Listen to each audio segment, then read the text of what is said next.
Hello students, कैसे हो आप सभी लोग। मैं ललित सर स्वागत करता हूं आपका मेरे इस YouTube channel power of physics bye Lalit sir में। तो प्यारे बच्चों, आज अपन पढ़ने वाले हैं कॉम्बिनेशन ऑफ कैपेसिटेंस। ठीक है, कैपेसिटेंस को आप किस किस तरीके से कंबाइन कर सकते हो, किस तरीके से जोड़ सकते हो, वो आज अपन डिस्कस करने वाले हैं। तो मैं आपको बता दूं, कैपेसिटेंस के दो कॉम्बिनेशन होते हैं।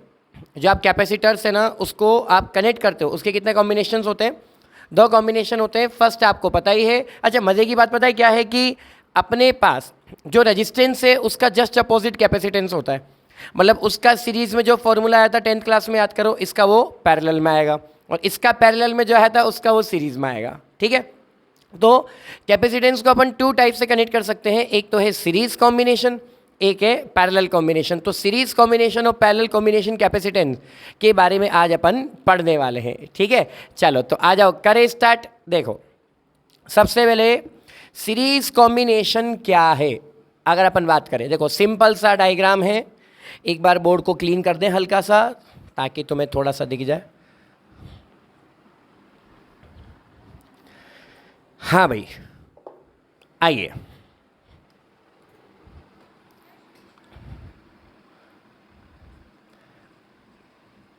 Series combination of capacitor. तो सीरीज कॉम्बिनेशन ऑफ कैपेसिटर, हाँ तो भाई सीरीज कॉम्बिनेशन क्या है अपन उसका डिस्कस कर लेते हैं। तो देखो, सबसे पहले क्या होगा कि अपने पास हमेशा ध्यान रखो, सीरीज कॉम्बिनेशन में क्या होता है कि एक का नेगेटिव दूसरे का पॉजिटिव, एक का नेगेटिव दूसरे का पॉजिटिव। तो अब मेरे पास दो प्लेट्स ले लो चाहे तीन प्लेट्स ले लो, तो अपने पास तीन प्लेट्स है। ध्यान रखना, एक प्लेट्स तो अपने पास ये है, दिख गई। फिर इसी से कनेक्ट हो रही है दूसरी प्लेट्स, शायद ये भी दिख गई होगी आपको, है ना। तो एक प्लेट्स ये है, दूसरी प्लेट्स ये है, और इसी से कनेक्ट हो रही है अपनी तीसरी प्लेट्स, ये भी दिख गई होगी आपको। ठीक है, तो अपने पास तीन प्लेट्स हैं। कितनी प्लेट्स हैं बताओ? तीन प्लेट्स। इसको थोड़ा सा लेवल कर लो, है ना। हाँ, ये तीन प्लेट्स हैं। अब पता है सीरीज कॉम्बिनेशन में क्या है कि चार्ज जो होता है ना वो सेम होता है।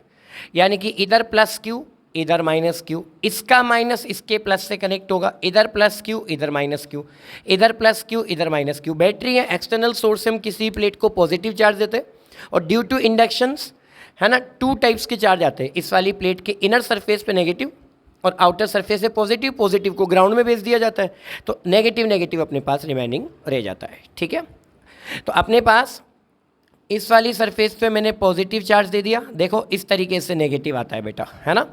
इधर भी मैंने पॉजिटिव चार्ज दे दिया, इस तरीके से क्या इंड्यूस हो जाएगा बताओ?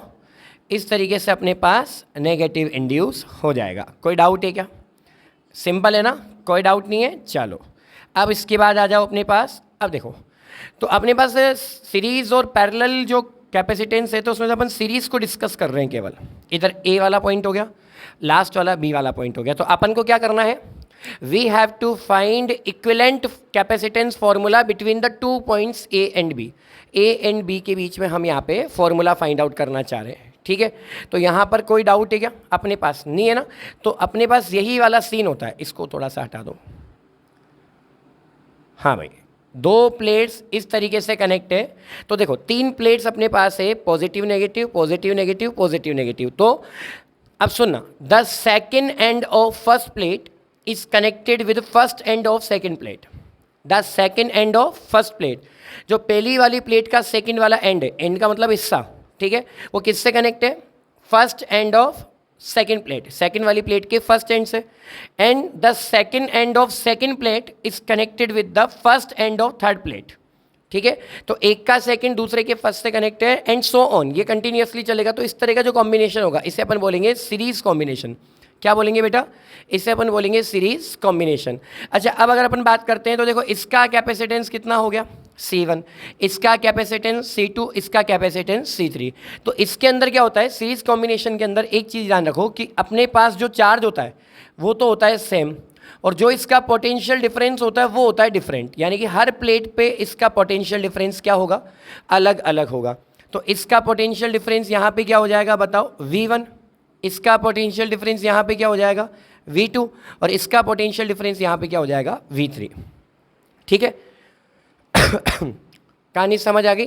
अब एक चीज़ देखो, जो चीज़ डिफरेंट होती है उसी को ही हम कैलकुलेट करते हैं। तो पोटेंशियल डिफरेंस डिफरेंट है, दैट मीन्स इसको हम कैलकुलेट करेंगे। तो आपको पता है सभी को कि we know that according to diagram, है ना। आप ये लिख सकते हो, यहाँ पे लिख देता हूँ मैं, according to diagram we know that. हाँ भाई, आपको ये पता है Q is equals to C V होता है, तो V is equals to Q upon C होगा कि नहीं होगा, इक्वेशन नंबर फर्स्ट। तो अपन निकालेंगे फॉर फर्स्ट प्लेट, है ना, फॉर फर्स्ट प्लेट। फर्स्ट वाली प्लेट के लिए आप यहाँ पे पोटेंशियल डिफरेंस अगर V1 निकालोगे तो V1 is equals to Q upon C1 बनेगा कि नहीं बनेगा, फॉर्मूला बनेगा ना। चलो फॉर सेकंड प्लेट, अच्छा बताओ सेकंड प्लेट के लिए क्या होगा बेटा। फर्स्ट प्लेट के लिए तो ये समझ में आ गया, सेकंड प्लेट के लिए क्या हो जाएगा अपने पास। अगर मैं यहाँ से V2 की वैल्यू कैलकुलेट करूँगा तो यहाँ पे Q अपॉन C1 है, तो यहाँ पे क्या हो जाएगा Q अपॉन C2। और उसके बाद अगर मैं यहाँ पे क्या करूँगा फॉर थर्ड प्लेट, अगर थर्ड प्लेट के लिए अपन कैलकुलेट करना चाहेंगे तो थर्ड प्लेट के लिए क्या हो जाएगा बताओ। जैसे V2 है, इसे सिमिलरली V3 निकाल लो, तो V3 इज इक्वल टू क्या हो जाएगा अपने पास, बताओ। V3 इज इक्वल्स टू आ जाएगा अपने पास Q अपॉन C3। इसको दे दो इक्वेशन नंबर 4। अपन को मैंने बोला था जो चीज़ डिफरेंट है वो निकालनी होती है ना। तो अपने पास डिफरेंट क्या है, पोटेंशियल डिफरेंस। तो अपन निकालेंगे बेटा टोटल पोटेंशियल डिफरेंस। क्या निकालेंगे, टोटल पोटेंशियल डिफरेंस। ये आप कैलकुलेट करोगे, ठीक है। अब टोटल पोटेंशियल डिफरेंस कैसे कैलकुलेट करोगे, देखो V is equals to V1 plus V2 plus V3। V is equals to क्या है बेटा, वैल्यू पुट करो Q upon C। V1 is equals to Q upon C1, V2 is equals to Q upon C2 और V3 is equals to Q upon C3। क्या common आ रहा है, यहाँ से Q कॉमन ले लो तो अपने पास क्या बचेगा, 1 upon C1, 1 upon C2, 1 upon C3, ठीक है। ये अपने पास कंटिन्यू बचेगा, Q से Q कैंसिल कर दो। देन फॉर सीरीज के लिए यहाँ पे C की जगह इक्विवेलेंट हम CS लिख देते हैं। CS का मतलब क्यों, कैपेसिटेंस होता है सीरीज में, ठीक है। तो 1 अपॉन C की जगह 1 अपॉन CS पुट कर दो, जिसको हम सीरीज कैपेसिटेंस बोलते हैं। तो 1 upon CS is equals to 1 upon C1, 1 upon C2, 1 upon C3। अच्छा इसमें एक मजे की बात बताऊं, मजे की बात यह है कि अगर n टाइम के कैपेसिटेंस आप लेते हो तो इसको 1 अपॉन CN इस टाइप से करके आप छोड़ सकते हो, ठीक है। ये आपका है सीरीज कॉम्बिनेशन। कौन सा कॉम्बिनेशन है बेटा, सीरीज कॉम्बिनेशन है, ठीक है। कोई डाउट है क्या, जल्दी अगर आपको लगता है इसमें कोई डाउट हो तो एक बार देख लो फिर पूछ लो।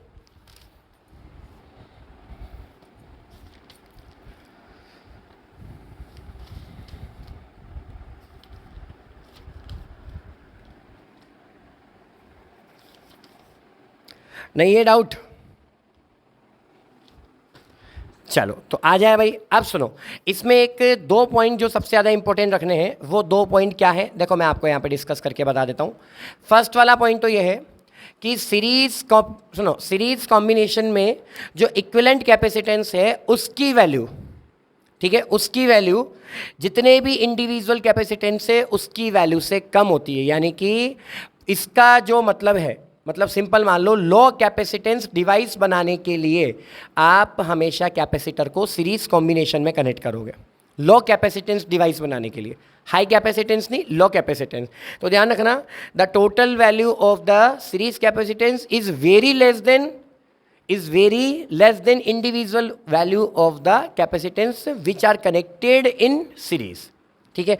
तो एक तो लो कैपेसिटेंस होता है इसका जो टोटल है। दूसरा, अगर मान लो इक्वल कैपेसिटर्स मैंने यहाँ पे कनेक्ट कर दिए, जैसे मान लो C1 C2, जैसे 1 upon C, 1 upon C, 1 upon C, ठीक है।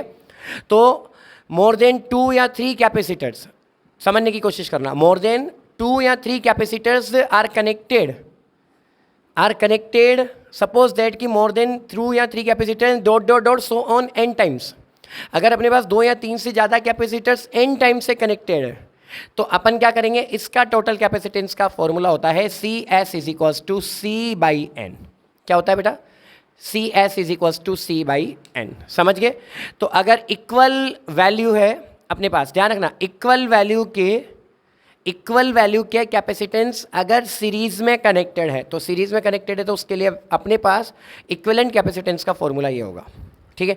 तो ये तो सीरीज कॉम्बिनेशन हो गया। अच्छा अब इसमें पैरेलल में क्या दिमाग लगाना है, चलो एक बार पैरेलल को डिस्कस करते हैं, है ना। इसको तो रफ कर दूं, समझ आ ही गया होगा सबको, इसमें कोई बड़ी बात नहीं है। तो आ जाओ अपन इसके बाद डिस्कस करते हैं पैरेलल कॉम्बिनेशन।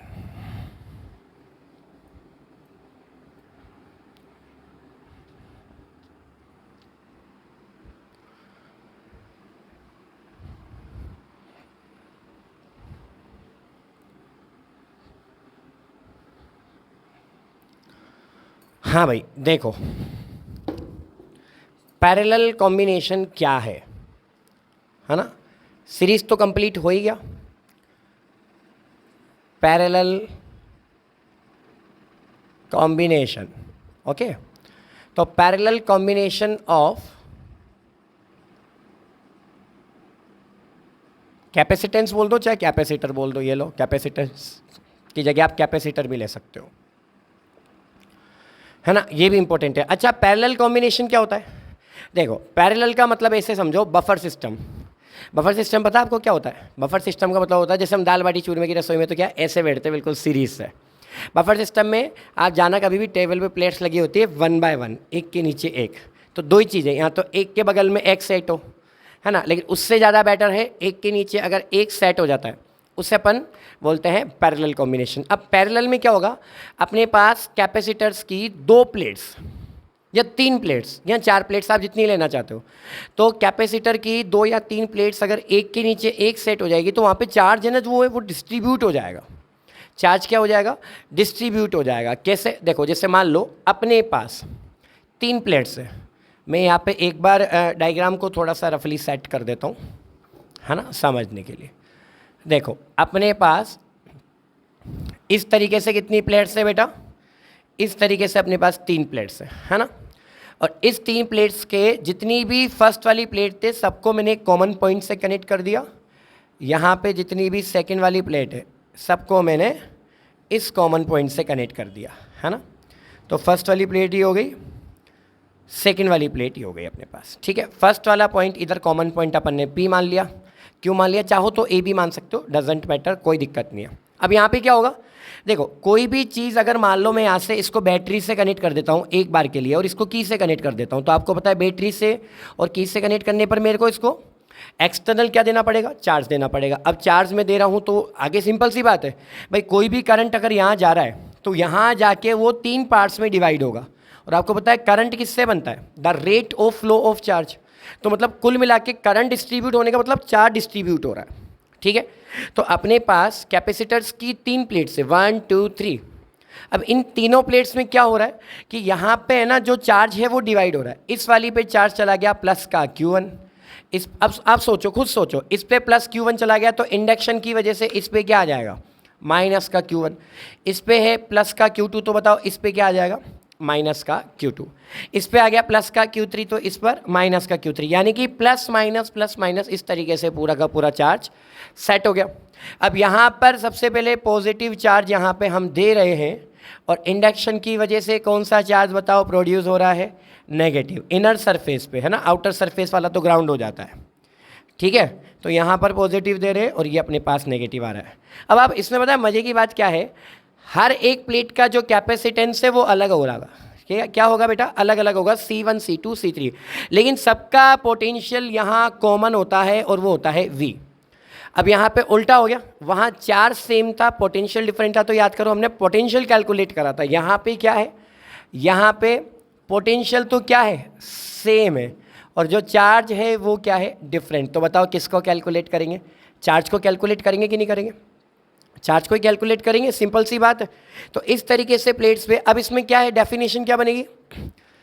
डेफिनेशन देखो, all first plates of all capacitance, या फिर आप ऐसे समझो, all first plate of all capacitors are connected with a 1 point, then another negative plates are connected with a 1 point, ठीक है। ये 1 पॉइंट बोल दो चाहे कॉमन पॉइंट बोल दो, ठीक है, क्लियर है ना। First plates of all capacitors are connected with common point P, and second plates या फिर negative plates are all capacitors and connected with point Q, ठीक है। That is called the parallel combination, है ना। In this combination the value of potential difference is same but charge is distributed equally, that is charge different, clear. चलो, अब यहाँ पे अपने पास check करते हैं क्या सीन है। देखो सबसे पहले वही कहानी अकॉर्डिंग टू डायग्राम। हाँ बेटा, डायग्राम के अकॉर्डिंग क्या सेटलमेंट बैठने वाला है इसका अगर हम बात करें तो सबसे पहले वी नो दैट अपने पास कैपेसिटेंस की डेफिनेशंस लेकर आ जाओ, क्योंकि जो चीज़ डिफरेंट है वही तो हमको निकालनी है। तो we know that Q is equals to क्या होता है बेटा बताओ, CV। Equation number first, Q is equals to क्या होगा, CV। होगा कि नहीं होगा, है ना। तो अपन निकालेंगे for first plate, for first plate. अच्छा फर्स्ट प्लेट के लिए क्या होगा बताओ, चार डिफरेंट है। हाँ तो Q1 is equals to capacitance भी डिफरेंट है तो C1, V डिफरेंट नहीं है तो V1 लिखना ही नहीं है। तो फॉर्मूला क्या बन गया, Q1 is equals to C1V। For second plate, अब सेकेंड प्लेट के लिए अपन क्या करेंगे बताओ, सेकेंड प्लेट के लिए Q1 की जगह Q2, तो Q2 is equals to C2V। और for third plate, third plate के लिए क्या होगा बेटा बताओ, थर्ड प्लेट के लिए Q3 is equals to C3V। Okay, तो अपने पास Q1 Q2 Q3 already given है ना, गिवन है ना भाई। तो इधर देखो समझ गए कहानी। तो Q is equals to CV, Q1 is equals to C1V, Q2 is equals to C2V, Q3 is equals to C3V, है ना। तो अब यहाँ पर जो चीज़ डिफरेंट है वो निकाल लो। तो अपन निकालेंगे यहाँ पे टोटल चार्ज। टोटल चार्ज कैसे निकालोगे बोलो, Q is equals to add कर दें Q1 plus Q2 plus Q3। अब Q क्या होता है अपने पास बताओ, CV। Q1 क्या हो जाएगा, C1V, C2V और C3V। तो यहाँ पर हो गया CV, यहाँ से V कॉमन ले लें, यहाँ से क्या कॉमन लेंगे बताओ, V कॉमन लेंगे। अब यहाँ से V कॉमन लेंगे तो क्या बचेगा बेटा, C1 plus C2 plus C3। V से क्या कैंसिल आउट हो गया, V कैंसिल आउट हो गया। तो बताओ फॉर पैरेलल, अब सीरीज पढ़ा लिया तो नशा सीरीज का है ना। तो फॉर पैरेलल कॉम्बिनेशन के लिए अब कैपेसिटेंस क्या हो जाएगा, CP, है ना, C1 plus C2 plus C3। और मान लो अगर ये n टाइम्स कनेक्टेड हो तो n टाइम्स के लिए क्या हो जाएगा, डॉट डॉट डॉट CN। ये आपका इक्विवेलेंट कैपेसिटेंस का फॉर्मूला आ गया। याद करो सीरीज में वहाँ रजिस्टेंस में R1 plus R2 plus R3 ऐसे पढ़ते थे, लेकिन यहाँ पैरेलल में C1 plus C2 plus C3 इस तरीके से अपन पढ़ते हैं, ठीक है। अच्छा वही टू इम्पोर्टेंट पॉइंट्स, देखो दो इम्पोर्टेंट पॉइंट्स अगर अपन यहाँ पे डिस्कस करें तो वही वाला, उसमें जो डिवाइस यूज़ होती थी, जो कैपेसिटर्स यूज़ होता था वो लेस कैपेसिटेंस के लिए यूज़ होता था। यहाँ पे जो कैपेसिटर यूज़ होगा, समझना, यहाँ पे जो कैपेसिटर यूज़ होगा वो हाई कैपेसिटेंस के लिए यूज़ होगा। अब आप खुद ही सोचो ना, सीरीज़ का मतलब इसमें डायरेक्ट ऐड करना है ना। जैसे वैल्यू है 5 प्लस 2 प्लस 3, तो सीधा ऐड करोगे 10 आ गया। इसका मतलब the value of equivalent capacitance is more than individual value of capacitance. जो इंडिविजुअल वैल्यू भी होगी ना उससे भी ज़्यादा आएगा इसका आंसर, क्योंकि आप सिंपली इसको ऐड कर रहे हो तो ये ऑलरेडी ग्रेटर देन आना है। तो हाई वैल्यू ऑफ कैपेसिटेंस है ना, ये हाई कैपेसिटेंस बनाने के लिए देखो सिंपल सा है, हाई कैपेसिटेंस बनाने के लिए अपन क्या यूज़ करते हैं, पैरेलल कॉम्बिनेशन यूज़ करते हैं। अच्छा दूसरा, मान लो इक्वल कैपेसिटेंस के आपने n कैपेसिटेंस, इक्वल कैपेसिटेंस के आपने n कैपेसिटर्स अगर सीरीज नहीं पैरेलल में कनेक्ट कर दिए, अच्छे से समझो, इक्वल कैपेसिटेंस के आपने कितने कैपेसिटर्स, n कैपेसिटर्स, ठीक है। तो इक्वल कैपेसिटेंस के आपने अगर n कैपेसिटर्स डायरेक्टली सीरीज में कनेक्ट कर, वो डायरेक्टली पैरेलल में कनेक्ट कर दिए, ठीक है। तो पैरेलल में कनेक्ट करने के लिए जो आपका इक्विवेलेंट कैपेसिटेंस है वो हो जाएगा n इंटू सी। देखो पहले क्या था, याद करो C/n, अपोन में n क्यों आया, क्योंकि सीरीज था तो अपोन में था सब कुछ, LCM ले रहे थे। यहाँ डायरेक्ट ऐड करो इसलिए मल्टीपल हो गया, क्योंकि पैरेलल का उल्टा सीरीज होता है। तो आप इसका रेसिप्रोकल करके देख लो, अपने आप समझ आ जाएगा, ठीक है।